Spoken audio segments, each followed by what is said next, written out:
আশা করি সবাই ভালো আছেন। আজকে ফ্লাইওভারের উপর থেকে ভিডিওটা শুরু করছি একটা জিনিস আপনাদেরকে দেখানোর জন্য। একটু সামনে গেলেই যদি দেখানো যায় আর কি, আমার চেষ্টা করব।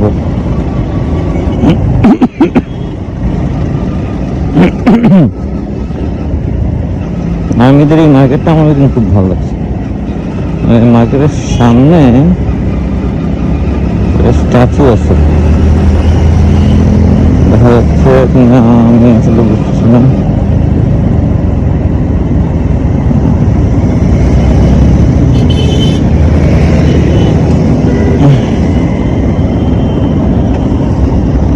এই যে আমরা তোমাদের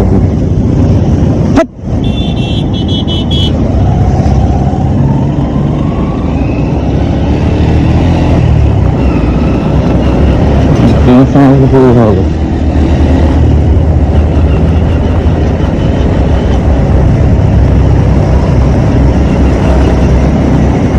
আমার বাইকাররা, আমি ইন্ডিকেটার দিয়ে দাঁড়াইছি, দাঁড়াইতেই পারি, আমি সাইড করে দাঁড়াইছি, কিছু হয়ে যায় ভিতর মতো। আমার ঘুম কি করছি দেখুন তো, সালাটা একটু করে দিন।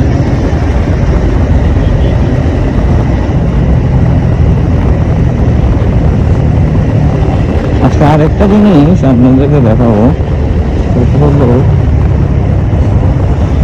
এই যে আমার এই ঘড়িটা। এই ঘড়িটা মোটামুটি আমার বয়স যতদিন, এই ঘড়িটার বয়স ততদিন, কিন্তু এখনো চলতেছে, স্মুথলি চলতেছে এবং একটু কোনো প্রবলেম ছাড়াই চলতেছে। অফিসে যাওয়ার পথে এখানে একটা কর্নারিং থাকে সবসময়, কিন্তু আদার্স গাড়ির জন্য কর্নারিংটা করা যায় না। সিএনজি ওলা লাইনে রয়েছে,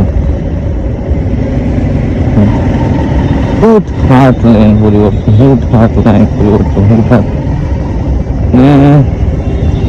আমার আব্বা সবসময় একটা কথা বলে যে বাইক চালাইতে হইলে মনে করবো যে পুরো পৃথিবীর সব মানুষ কানা, শুধুমাত্র তুমি চোখে দেখো। তো এটা যখন একদম ইনিশিয়াল স্টেজে বাইক চালাচ্ছি তখন তো আসলে কি কি বলে আব্বা, এটা পুরো মানুষ কানা, আমি নিজে চোখে দেখি। এখন দেখতেছি আসলেই বাস্তব।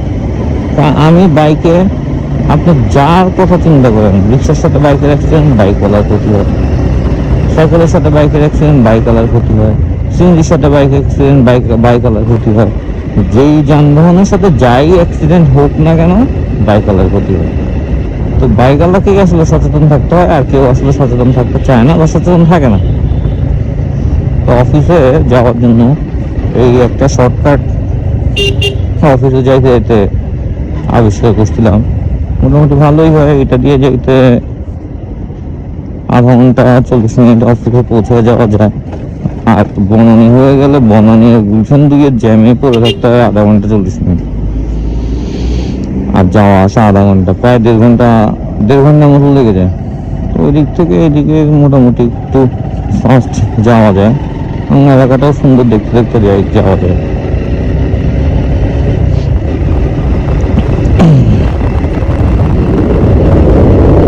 যেটা বলতেছিলাম ঘড়ির কথা, দিস ওয়াচ, এটা আমার বাবার ঘড়ি। দেখলাম যে বাবা পড়তেছে না, পড়ে আছে। আমি বললাম বাবার ঘড়ি, আমি সুন্দর লাগছে আমার কাছে ভাই, শিখবে।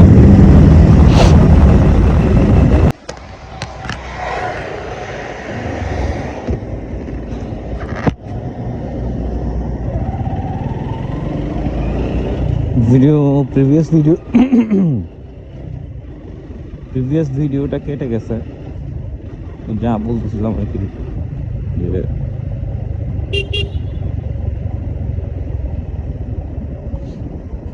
বাবার ঘড়ি।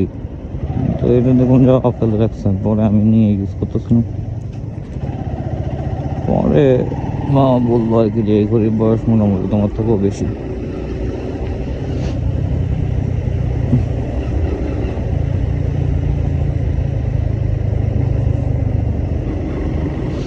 ডিওএইচএস আমাদের একটা চুতিয়াগিরির কথা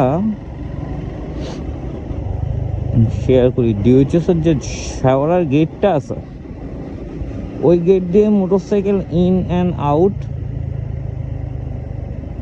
বন্ধ। আমি বুঝি না এই লেনে মোটরসাইকেল চলাচল নিষেধ। যে লেনে গাড়ি চলতে পারে ওই লেনে what the fuck, why motorcycle চলাচল নিষেধ? এটা কি কেউ দেখার কেউ নাই না?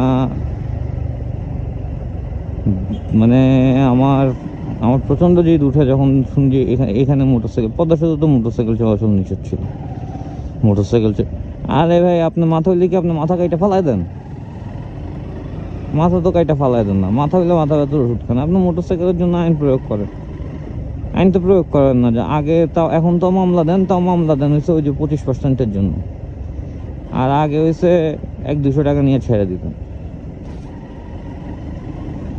আমার মধ্যে এরকম অনেক বাইকার আছে যারা লংয়ে গেলে প্রপার সেফটি গিয়ার্স মেনটেন করে গাড়ি চালায়। তো মোটরসাইকেলে ভ্রমণ করা এটা আসলে একটা adventure, one of the greatest অ্যাডভেঞ্চারের মধ্যে একটা। তো এটা যদি আপনারা এত ধরনের বাধা তৈরি করেন,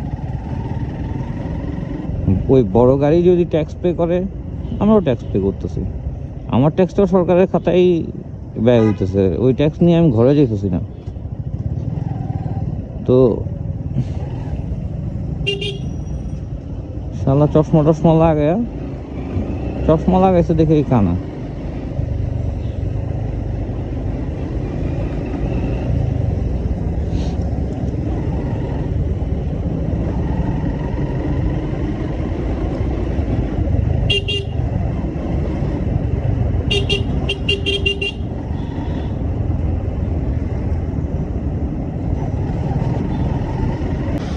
ঠিক আছে সবাই, তাহলে ভালো থাকবেন। আল্লাহ হাফেজ। পরবর্তী ভিডিওতে দেখা হবে ইনশাল্লাহ।